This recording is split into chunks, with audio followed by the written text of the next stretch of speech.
నమస్కారం అందరికీ, మీడియా మిత్రులకు, ఎలక్ట్రానిక్ అండ్ ప్రింట్ మీడియా మిత్రులకు నమస్కారం. నిన్న మొన్న ఈరోజు మళ్ళీ హరీష్ రావు, మొన్న కేసీఆర్ గారు మాట్లాడే విధానం, వారు చేసే ఏవైతే ప్రెస్ మీట్లో మాట్లాడిన విధానాన్ని చూస్తే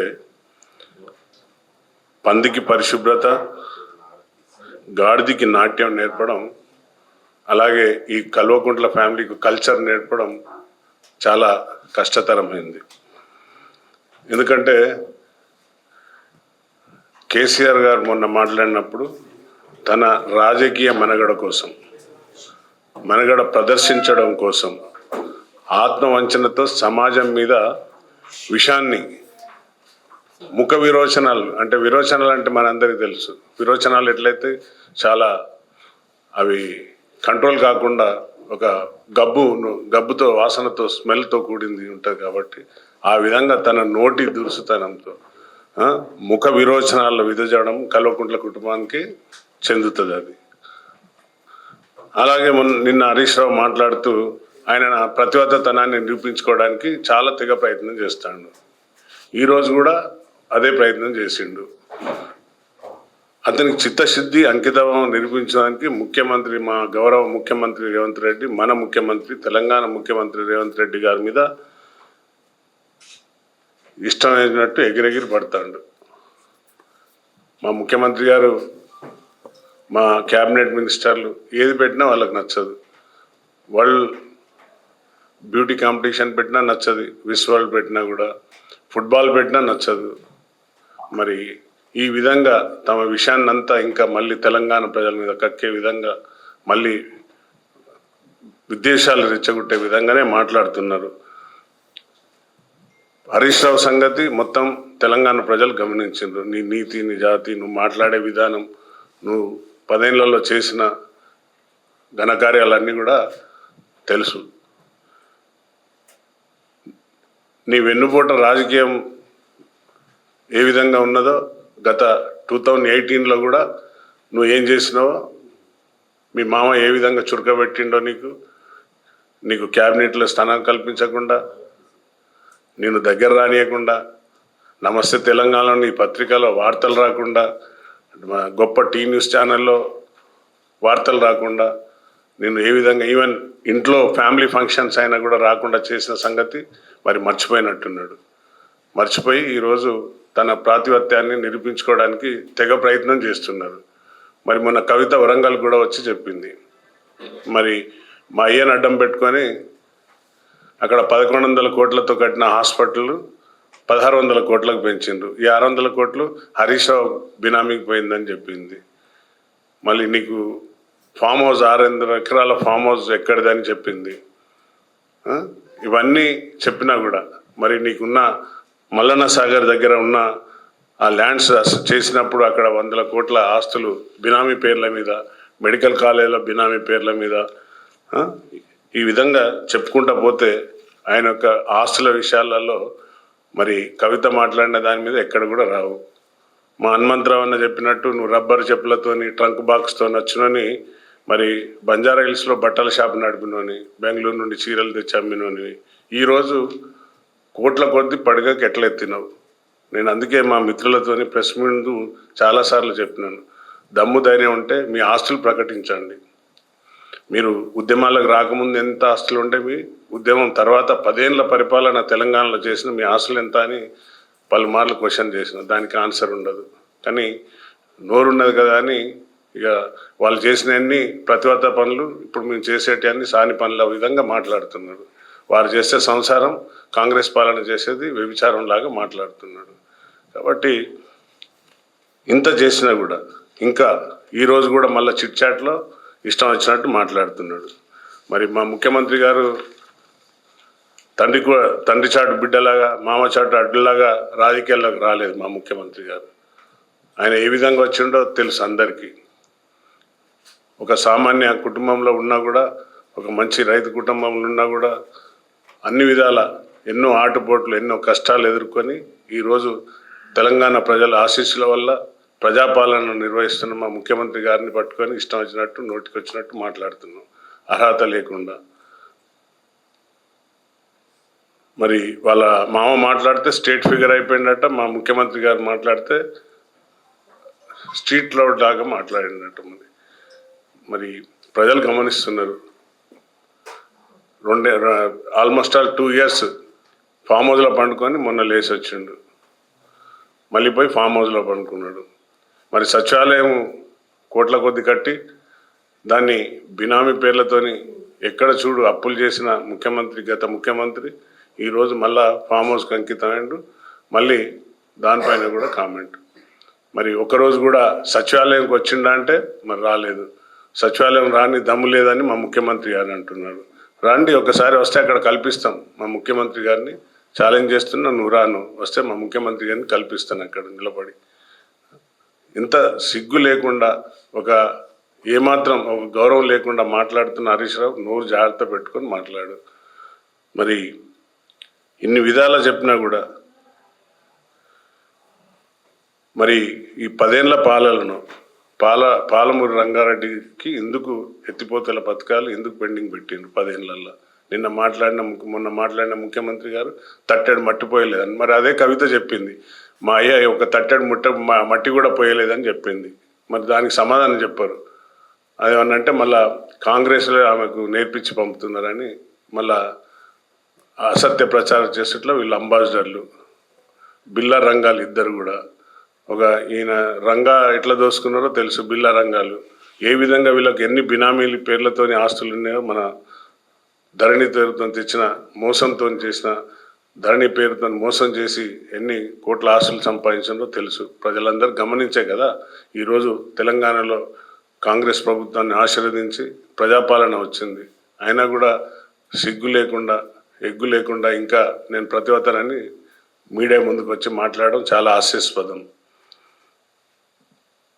మరి గత 10 ఏళ్ళు కేంద్ర ప్రభుత్వంతో ఇద్దరు మిలాఖత్ అయి మరి చెల్లె జైల్లో పడితే, మరదలు జైల్లో పడితే పోయి కాలు మొక్కిండ్రని ఆయననే చెప్పిండు ఆ ఎంపీ, ఆంధ్ర ఎంపీ గారు.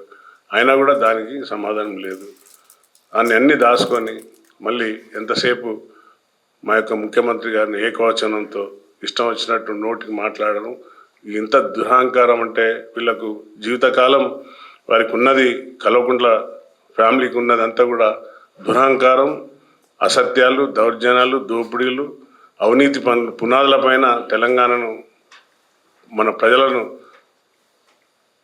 ఎంతసేపు మేము చాలా రాష్ట్రాన్ని తెచ్చిన వాళ్ళం, త్యాగమూర్తులం, మేము పోరాట యోధులం అని చెప్పి ప్రజలను మభ్యపెట్టి కోట్ల కొల్లుగొట్టి ఈరోజు మొత్తం అప్పుల కుప్ప చేసిన మీరు ఈరోజు మాట్లాడడం సిగ్గుచేటు.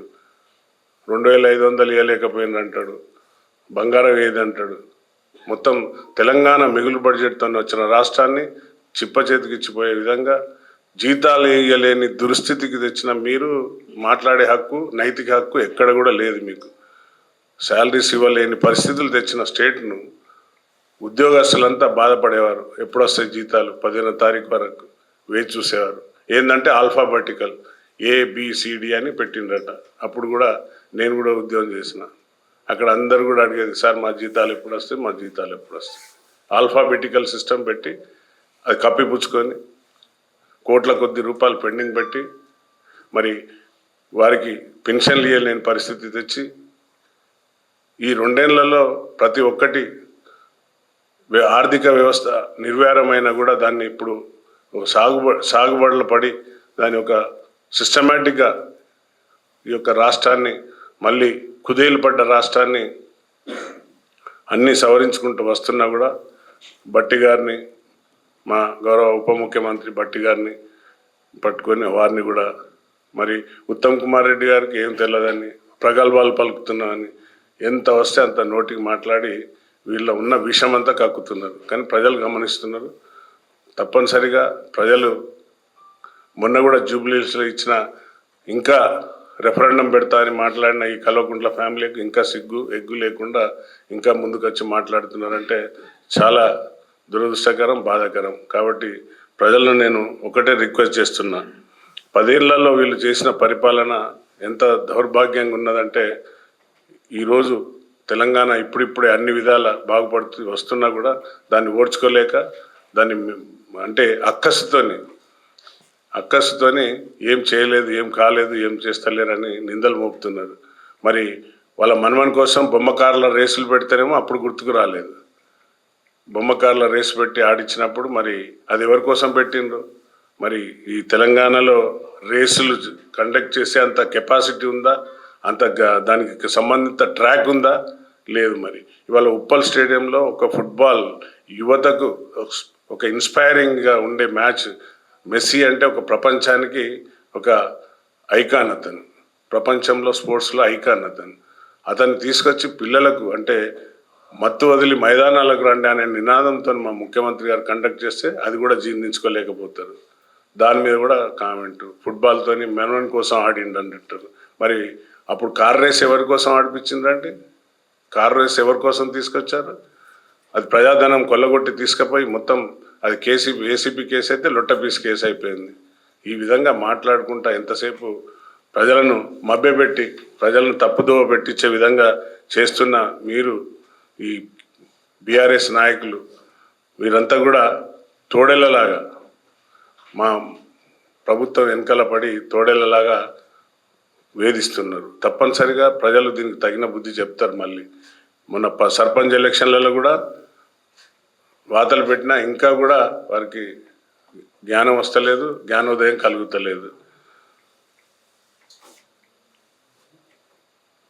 మరి 10 ఏళ్లలో ఒకరోజు కూడా ఉస్మానియా కాలేజీలో ఆవరణలో కాలు పెట్టలేని అధైర్యవంతులు ఈరోజు మా ముఖ్యమంత్రి గారు పోయి కాలేజీ స్టూడెంట్స్తోని అందరితో మాట్లాడి ఒక కాలేజీకు ఏ విధంగా ఉండాలి, ఎడ్యుకేషన్ పైన ఏ విధంగా ప్రీతిపాత్రతో ఉన్న మా ముఖ్యమంత్రి గారు, అది దమ్మున్న ధైర్యం ఉన్న మా ముఖ్యమంత్రి గారు ఉస్మానియా కాలేజీకి వెళ్ళి మాట్లాడేస్తే అది కూడా మరి 10 ఏళ్లలో పోలేని మీరు పోతే స్టూడెంట్ తరిమి కొడతారనే భయానికి అటు ముఖాన పోకుండా పోలీసు వాళ్ళని అడ్డు పెట్టుకొని అక్కడ విద్యార్థులు ఏం చేసినా కూడా అనునిత్యం వారి పైన కేసులు పెట్టి ఇబ్బంది పెట్టి చేసిన మీరు ఈరోజు మా ముఖ్యమంత్రి గారు ఏది చేసినా కూడా ఒక విజన్తో పోతున్నాం. ఒక విజన్తో ముందుకు పోతున్న మా ముఖ్యమంత్రి గారిని పట్టుకొని కాంగ్రెస్ పాలన ఒక ప్రజాపాలన స్వేచ్ఛాయుత వాతావరణంలో అప్పుడు మీడియాకు కూడా గొంతు నొక్కిన సందర్భాలు ఎన్నో సందర్భాలు చూసినాం. మరి ఈరోజు మీడియా మిత్రులు కూడా స్వేచ్ఛాయుతంగా వాతావరణంలో వాళ్ళు వార్తలు రాస్తున్నారు, మాట్లాడుతున్నారు, క్వశ్చన్ చేస్తున్నారు. మరి ఆ రోజు అందరు చూసిండ్రు. కొంతమంది విలేకరులను బలవంతంగా ఏ విధంగా లాక్కపోయి జైల్లో పడేసిండ్రో మనందరికీ తెలిసిందే. మరి ఇంత చక్కటి పాలన అందిస్తున్నా కూడా మా ముఖ్యమంత్రి గారిని పట్టుకొని ఇష్టం వచ్చినట్టు మాట్లాడడం తస్మత్ జాగ్రత్త. హరీష్ రావు గారు ఒళ్ళు దగ్గర పెట్టుకొని మాట్లాడండి. ప్రజలు గమనిస్తున్నారు. మరి మా కార్యకర్తలు కూడా చూస్తున్నారు, ఇంకా ఓపిక పడుతున్నారు. ఎందుకంటే ప్రజలకు మనము జవాబుగా ఉండాలని చెప్పారు. మనం నాయకులం కాదు, సేవకుల్లాగా ఉండాలన్నారు. కాబట్టి మా ముఖ్యమంత్రి గారి యొక్క మాట పైన ప్రతి కార్యకర్త కూడా ఒక చట్ట పరిధిలో ఉండి పనిచేస్తున్నారు. మరి మీరు మాట్లాడే అంకుచిత భావంతో మాట్లాడితే మాత్రం బాగుండదు. కాబట్టి ఇప్పటికైనా మీ పద్ధతులు మార్చుకొని ప్రజలకు ఏం చేయాలి, తెలంగాణకు ఏం చేయాలి ఆలోచించండి. కాబట్టి ఇంకోసారి నీ ఇష్టం వచ్చినట్టు సొల్లు వాగుడు వాగితే ఇక్కడ వినడానికి ఎవరు లేడని తెలుస్తూ ముగిస్తున్నా. Thank you. చెప్పండి సార్. ఎస్, విజిలెన్స్ ఎంక్వైరీ అవుతుంది sir. I should not reveal that name. దానిపైన విజిలెన్స్ ఎంక్వైరీ అవుతుంది. డెఫినెట్గా కమింగ్ షార్ట్లీ. ముందుగానే మా ముఖ్యమంత్రి గారు ముందుగానే దానిపైన ఇన్స్పెక్షన్ చేసినప్పుడు దానిపైన విజిలెన్స్ ఎంక్వైరీ చేశారు. Thank you. జై హింద్.